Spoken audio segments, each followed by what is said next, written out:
है पहले, जैसे गोपियाओं ने माना प्रेम किया, जब उनकी शादी हो गई थी, सब गोपिकाओं की शादी हो गई थी, लेकिन फिर भी भगवान से वो लोग प्रेम किया। तो भगवान को जब मानेंगे तो भगवान अपने आप को आपसे स्वयं मनवा देंगे कि मैं हूँ।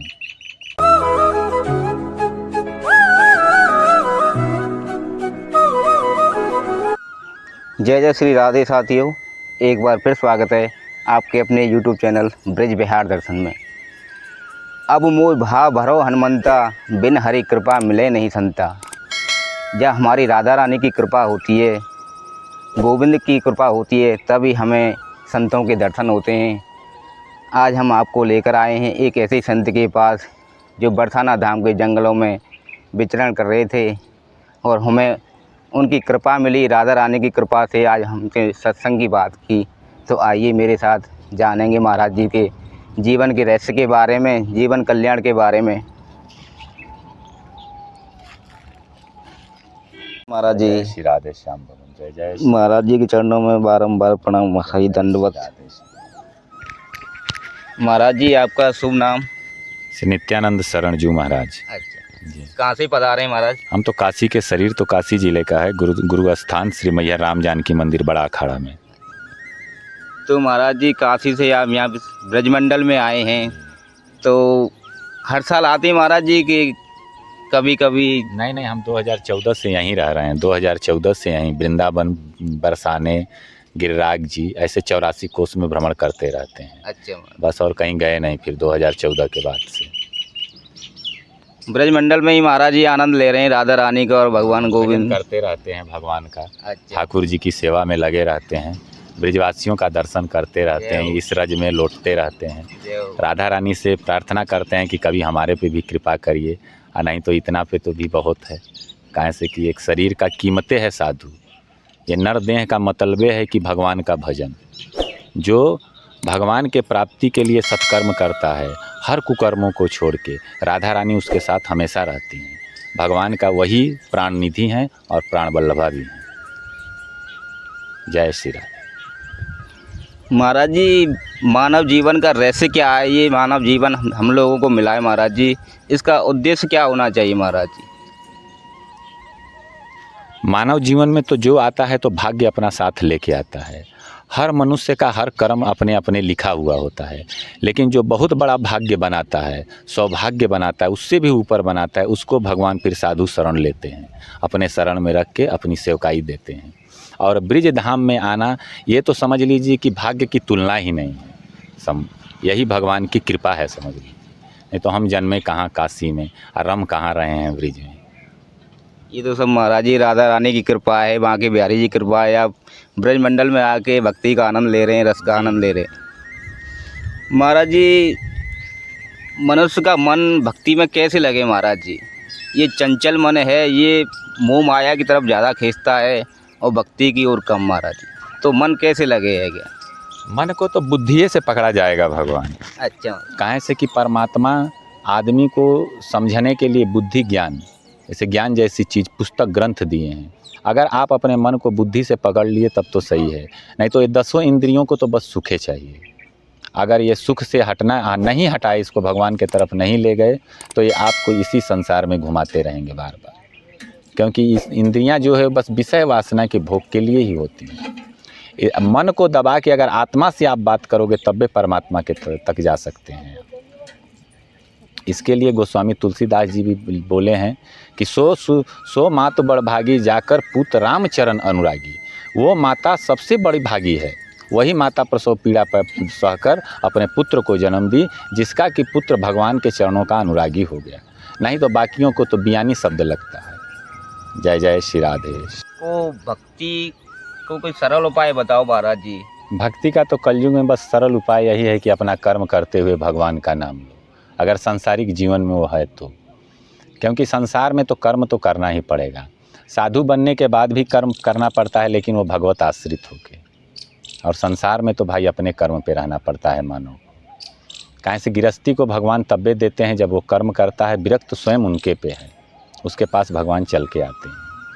काहे से भगवान कहें कि जहाँ मेरा भक्त पैर धरे तहाँ धरूँ मैं हाथ, कबहू न पीछे पीछे मैं फिरूँ, कबहू न छोड़ूँ साथ। ये परमात्मा का अपना दिया हुआ वचन है। इसके लिए परमात्मा अपने भक्तों का ख्याल करते हैं। सांसारिक जीव साधु संत ग्रंथ मंदिर पूजा धर्म इसके माध्यम से अपने आप को स्वर्ग का सुख धरती पे भोगते हुए भगवान के रास्ते में लगाते हुए अपने को इस माया जाल 84 लाख योनि से मुक्त कर सकता है। असाधु को 24 आवर्स भगवत नाम में ही रहना चाहिए। साधु का कर्म में ओनली भगवत आश्रित ही है।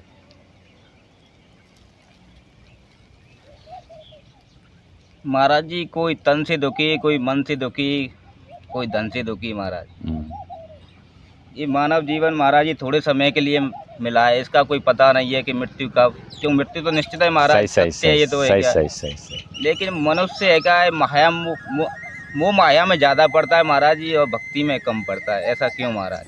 आज के संसार में आयुध इतने हो गए हैं, कलयुग ऐसा हो गया है, मशीनें ऐसी हो गई हैं कि आदमी सांसारिक दुनिया मतलब भगवत प्रेम के तरफ, भगवत भक्ति के तरफ से हटा के सांसारिक माया के तरफ से उसका विचार चला जाता है। और आज बालापन से लेके जवानी आते आते सांसारिक मनुष्यों में इतनी बैक्टीरिया भर जा रही है दिमागी कि उनको भगवान के तरफ जाने में, मुड़ने में इतना कष्ट हो रहा है कि वो मुड़िए नहीं पा रहे हैं। जो मुड़ गया उसका सौभाग्य समझिए। काहे से कि आज कितना नयन बंद करेंगे। आज आदमी के हाथ में 5 साल के बच्चे के हाथ में मोबाइल है, लेकिन वो रामचरितमानस नहीं देख रहा है, श्री रामचरित वो कार्टून खेल रहा है। भगवान के तरफ लगाने के लिए भगवते आश्रित होना पड़ता है एकदम। वैसा संस्कार वैसे परिवार में रहना चाहिए मानव को। मानव जन्म लेता है, भगवान भी उसको ऐसे परिवार में जन्म देते हैं जिसको अपने पास बुलाना रहता है। और भक्ति तो 4 प्रकार से हो सकती है, वात्सल्य, दास, पति और स्वामी। ये 4 रूप में भक्ति होती है। अगर कुछ नहीं मान सकते हो तो भगवान को कम से कम अपना मालिक मान लो कि सरकार हमारे आपे हो। वात्सल्य अगर कुछ ये भी नहीं हो सकता है तो भगवाने का बाप बन जाओ, उनको अपना बेटा मान लो। अगर ये भी नहीं हो सकता है तो सखी भाव भी चल रहा है संसार में, सखा भाव भी चल रहा है, जो कि अर्जुन जी थे, सुग्रीव जी थे। तो भगवान को जब मानना पड़ता है पहले, जैसे गोपियाओं ने माना, प्रेम किया। जब उनकी शादी हो गई थी, सब गोपिकाओं की शादी हो गई थी, लेकिन फिर भी भगवान से वो लोग प्रेम किया। तो भगवान को जब मानेंगे तो भगवान अपने आप को आपसे स्वयं मनवा देंगे कि मैं हूँ। महाराज जी, भगवान को मानने के लिए पहले संबंध बनाना पड़ेगा। संबंध बनाना पड़ता है सांसारिक। जब तक भगवान को आप संबंध नहीं बनाएंगे, अपने गुरु से दीक्षा नहीं लेंगे, कोई सिद्ध मंत्र आपके कान तक नहीं जाएगा, तब तक परमात्मा से परमात्मा को जोड़ने का वही एक तार है जिसका नाम है मंत्र। बाकी बीच की कोई दूरी नहीं, बीच का कोई संबंध नहीं। महाराज जी, इसके लिए गुरु बनाना जरूरी है? परम जरूरी, परम आवश्यक। जैसे महाराज जी बहुत से जीव ऐसे होते हैं जो बिना गुरु के भजन करते, तो उनकी जो भक्ति होती है वो निष्फल जाती है महाराज जी? नहीं, बहुत ऐसे हुए हैं जो कि बिना गुरु के भी भक्ति किए हैं। अच्छा। और उनका भक्ति साक्षात प्रमाण है, जैसे नरसिंह मेहता, हरिदास जी, ऐसे लोग बहुत हुए, लेकिन वो बस भक्तिये रह गए, उनके आगे का कोई परंपरा नहीं चली। आज जो गुरु परंपराएं हमारी चल रही है, दिगंबर अखाड़ा है, जूना अखाड़ा है, साधु समाज की जो अखाड़े चल रहे हैं, ये विरक्त परंपरा है। ये गिरस्त में उनकी भक्ति नहीं हुई है, ये विरक्ति की भक्ति है। गिरस्त एक परपंच है, ना चाहते हुए भी आपको उस परपंच में पड़ना है, और विरक्त एक परपंच नहीं। हम चाह जाएंगे तो आपसे अभी दूर हट जाएंगे, हम कह देंगे मोबाइल हटा लो, लेकिन आप चाहोगे भी तो नहीं हटा सकते हो, क्योंकि आपके घर वाले चाहेंगे कि आप मोबाइल रखो।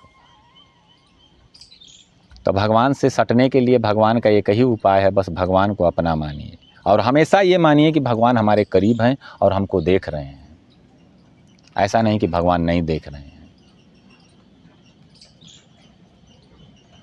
महाराज जी, उसमें महाभारत में एक है, युधिष्ठिर जी ने एक बार छोटा सा झूठ बोला था महाराज जी, पता होगा, अश्वत्थामा मारा गया, वो गजिया नरो। उसके लिए युधिष्ठिर को एक बार के लिए नरक जाना पड़ा महाराज जी। तो आज के ज़माने तो महाराज जी आदमी पल पल है क्या झूठ बोल रहा है, तो उनका क्या होगा? एक मिनट में वो कलयुग बोला था, जब चारों युग एक साथ जुटे ना, तो सब लोग बोला, सतयुग द्वापर त्रेता बोले कलयुग से कि तुम्हारे युग में तो बड़ा पाप होगा, तुम कैसे इनका हिसाब करोगे? तो कहलस कि बोलो मुँह से बता दूं, करके दिखा दूं? बोला मुँह से करके ही दिखा दो। बोला कि चलो देखो। तो संसार में आदमी जितना पाप का, पानी का, बेईमानी का, शैतानी का धन कमाएगा, झूठ का कमाएगा, उसका उसी के सामने वैसे ही बह के चला जाता। अगर संपत्ति चाहिए तो आपको संतान छोड़ना पड़ेगा, क्योंकि भगवान दो में से एक ही देगा। तो ये जो झूठ है कलयुग में, पल पल बोलना, कि पल पल आदमी, एक आदमी ना ही में 200 झूठ बोल देता होगा, कम से कम एक काम करने वाला आदमी। तो इसका रीज़न ये है कि वो झूठा नहीं है, वो मोबाइल उसको झूठ बुलवा रही है। हाँ, वो आदमी झूठा नहीं है, वो मोबाइल झूठ बुलवा रही है। बाकी तो झूठे है। तो साच बराबर तप नहीं, झूठ बराबर पाप, आ जाके हृदय साच है ताके हृदय आप। लेकिन कलयुग में भगवान बताए हैं कि मन का पाप नहीं लगता, कर्म का पाप लगेगा। मन में अगर आपके विचार आ गया, क्योंकि कलयुग में सब ओपन है, कितना आप अपने आँख पे पट्टी डालेंगे। इसलिए के लिए कलयुग में मन का पाप नहीं है, कर्म का पाप है। कर्म करेंगे तब। एक कुत्ता को देख के आप घिना गए, ये पाप नहीं है, इसको जब मारेंगे तब पाप है, कैसे वो जीव है। महाराज कलयुग में कहते हैं कि कलयुग केवल नाम आधारा, सुमय सुमय नर उतर ही पारा। क्या महाराज ये सत्य है? कलयुग में केवल नाम लेने से ही मानव का कल्याण हो जाएगा? गोस्वामी श्री तुलसीदास जी भी अपने श्री रामचरितमानस में लिखे हैं कि नहीं कलि करम न भक्ति विवेकु, राम नाम अवलंबन एकु। कली प्रभाव विरोध चहुओरा, तामस ज़्यादा रजोगुण थोड़ा। कहें से कलयुग में तामसी आदमी है, राजसी गुण कम है। तो इसके लिए बस आपसे अगर कुछ हो सकता है, आज अगर डालडा फैक्ट्री के कंपनी में जाके देखिए तो कम से कम 1000 चूहा आपको मिलेगा। तो आज शुद्धि के नाम पे तो कोई चीज़ नहीं है। नहीं है आज शुद्धि के नाम पे तो कोई चीज़ नहीं, न कंडा है, न गोबर है, न घी है, न दुनिया है, न जहान है। तो बस शुद्ध आप अपने मन को ही कर सकते हो। इसके लिए भगवान के महामंत्र का जाप करिए, भगवान के महामंत्र को रटते रहिए। आपका मन शुद्ध हो गया तो आपको कोई कर्मकांड से, कलयुग में तो गोस्वामी श्री तुलसीदास जी साफ लिख दिए हैं, राम जपो राम जपो राम जपो बाँवरे, अघोर भव नीर निधि नाम निज नावरे। कि कलयुग में बस एक भगवान का नाम ही एक ऐसा है जो कि आपको पार उतार सकता है। बाकी कर्म कांड में तो लकड़ी में कीड़ा है, मकोड़ा है, दुनिया है, जहान है, कौन चीज़ शुद्ध है। महाराज जी मनुष्य अपनी इंद्रियों को बस में कैसे कर सकता है महाराज जी? कोई इसका मनुष्य अपने इंद्रियों को बस में तो ऐसे कर सकता है जैसे घोड़ा में लगाम लग जाए, लेकिन मानव जब उस पर उतारू होगा तब। मानव उतरता नहीं, क्योंकि वो सांसारिक जीवन में है, अच्छा अच्छा खाएगा ही। साधु तो है नहीं कि जो मिल गया वही वाह वाह है। तो सांसारिक जीवन अपने इंद्रियों पर काबू नहीं कर सकता, लेकिन साधु को अपने इंद्रियों पर काबू करना पड़ेगा। कहें से कि साधु के पास साधना होती है, योग होता है, और हर चीज़ वो संसार से अपने मन को हटा के भगवान में लगा देता है। तो सांसारिक चीज़ों की उसको ज़रूरत नहीं पड़ती। महाराज जी कहते हैं कि साधु बनना आसान है, क्या ये सही है, सत्य है? हाँ, 1 मिनट के लिए तो एकदम अटल सत्य है। अच्छा, लेकिन इस पे टिक जाना बड़ा मुश्किल है। अच्छा। हाँ, साधु तो बैराग तो हर मिनट मिनट पे आदमी को आता है, किसको नहीं आता है बैराग? सेकंडों सेकंडों पे आता है। लेकिन आदमी चलता नहीं उतना झट से, जितना झट से इंसान के अंदर बैराग आ जाए, अगर उस पर उतना झट से वो टिक जाए तो फिर वही इंसान बैरागी हो जाता है। और भगवान कहे हैं कि जो हमारे रास्ते पे चल देता है उसको मैं अपने तरफ खींचने लगता हूँ तुरंत। महाराज जी कहते हैं कि जो भगवान का स्मरण करते हैं तो भगवान उसका भी उससे अधिक स्मरण करते हैं, उसकी भक्ति करते हैं। क्या महाराज ये सत्य है? पूरी सत्य, अटल सत्य है। अच्छा, कहें से भगवान उसी के चिंतन में रहते हैं हमेशा। अच्छा, नहीं तो नरसिंह मेहता के यहाँ घिरनी बरसाने नहीं जाते। क्या समझे? सुदामा जी के लिए सब कुछ नहीं करते। भगवान सब देखते हैं कि कौन क्या कर रहा है, लेकिन समय ऐसा रहता है उसके बीच की दूरी कि भगवान तुरंत पहुंच नहीं पाते हैं। मीराबाई के विष का प्याला को देखे अमृत बना दिए। हाँ, कील ठोका गया था उनके सेज पे फूल बन गया, शालिग्राम की मूर्ति बन गई। यहीं आप देखिए ना, माट का चोर आके उनको मदन मोहन जी के मंदिर पर से चुरा ले गया था कलश सोने का, ये तो आपको पता है। अब भगवाने उसको चुरवाए, भगवाने बचाए, भगवाने ही मारे उसको। महाराज भगवान जी इतने राक्षसों को बनाता है, इतने दैत्यों को इतने बनाता है, इस पृथ्वी लोक पे भेजता है। महाराज जी क्या भगवान उन्हें महंगी में ख़त्म नहीं कर सकता? भगवान सबको सबके कर्मों के अनुसार ही उसको फल देते हैं। भगवान एक विकार नहीं है, भगवान एक साकार भी नहीं, भगवान एक निराकार भी नहीं, लेकिन सबको भगवान का सब पुत्र है। अश्वत्थामा भी भगवाने का था, अर्जुन भी भगवाने के थे, लेकिन अश्वत्थामा का कर्म खराब हो गया। क्यों? वो भी ब्राह्मण था जाति का, वो गर्भ के बालक को मार दिया, ब्राह्मण को गोली जा रहा था ब्रह्मास्त्र मारने के लिए। तो भगवान चाहते तो अश्वत्थामा को भी ख़त्म कर देते, लेकिन उसके कर्मों का दंड ये नहीं था। उसके कर्म का दंड ये था कि तुम धरती पे बताते रहोगे कि गर्भ का बालक ब्राह्मण रहता है और उसको ऐसा ही भोगना पड़ता है। लेकिन आज तो अब तो नहीं हो रहा है, शायद कभी कभी 2, 4, 10 साल पहले, 5 साल पहले भ्रूण हत्या भी होती थी। हाँ, लेकिन आज नहीं हो रहा है। आज तो सरकार बहुत रोक लगा दिया है, राधा रानी की कृपा है, सब लोग समझ रहा है बात को, सब कुछ सही है। विकास भी वृंदावन में बरसाने में खूब हो रहा है। यहाँ के नागरिक लोग भी धर्म के लिए खूब उत्सुक हैं। हर किसी की सहयोग, हर साधु महात्मा का सहयोग। अपने घर पे सोए हो, रात को जगा के ले जाएंगे, रबड़ी खिलाएंगे, भोजन कराते हैं। भगवान पे जो चलता है, भगवान उसको स्वयं अपना आदमी देने लगते हैं।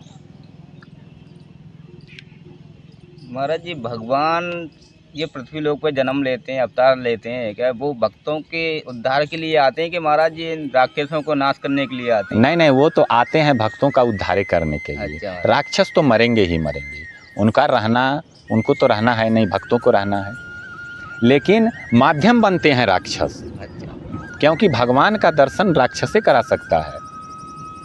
जिसको दर्शन कराया दुर्योधन ने कराया, कोई अपने दम पे कोई दर्शन किया नहीं किया। हाँ, भगवान आते हैं राक्षसों को मारने के लिए, भक्तों का उद्धार, लेकिन माध्यम बनते हैं राक्षसे। अगर वो इतना परेशान न करें, क्योंकि आम इंसान उनसे पंगा नहीं ले सकता। और विप्रधेनु सुर संत हिते लिन्न मनुज अवतार, निज इच्छा निर्मित तनु माया गुण गोपाल। भगवान हमेशा गौ ब्राह्मण और संत के लिए, हमें जब तक संत गौ ब्राह्मण इनको परेशानी नहीं हुआ तब तक भगवान संसार में नहीं आते हैं। जब भगवान ये तीनों परेशान हो जाते हैं तब भगवान संसार में आ जाते हैं तुरंत। तभी महाराज भगवान अवतार लेते हैं। हाँ, अवतार लेते हैं। महाराज जी, भगवान ने दुनिया बनाई पर एक समान क्यों नहीं बनाई महाराज नहीं जी? बना। अलग तरह तरह की बनाई, ये तो- कोई छोटा, कोई बड़ा, कोई गोरा, कोई ये तो काला भगवान का महाराज जी। बगीचा है ना भगवान। अच्छा। बस गेंदा का फूल थोड़ी रहेगा, इसमें गुलाब भी है, चमेली भी है, चंपा भी है। इस भगवान का चारों संप्रदाय है। कभी चारों संप्रदाय को एक जगह खड़ा करके देखिएगा, कितना सुंदर लगता है। राग द्वेष आप भूल जाओगे। ये सांसारिक मनुष्य पता नहीं कैसे अपने एक रोटी सेकने के लिए इंसान का बलि बना रहा है, नहीं तो ये भगवान का संसार किसी को बलि बनाने के लिए नहीं। जय श्री राधे भगवान। महाराज जी ने मानव कल्याण के संबंधित जो बातें हमें बताई हैं, उसके लिए महाराज जी को बारंबार प्रणाम चरणों में। जय श्री राधे। ऐसे ही सुंदर सुंदर वीडियो देखने के लिए हमारे चैनल को अधिक से अधिक सब्सक्राइब करें, लाइक करें और दोस्तों में शेयर करें। जय श्री राधे, जय श्री कृष्ण।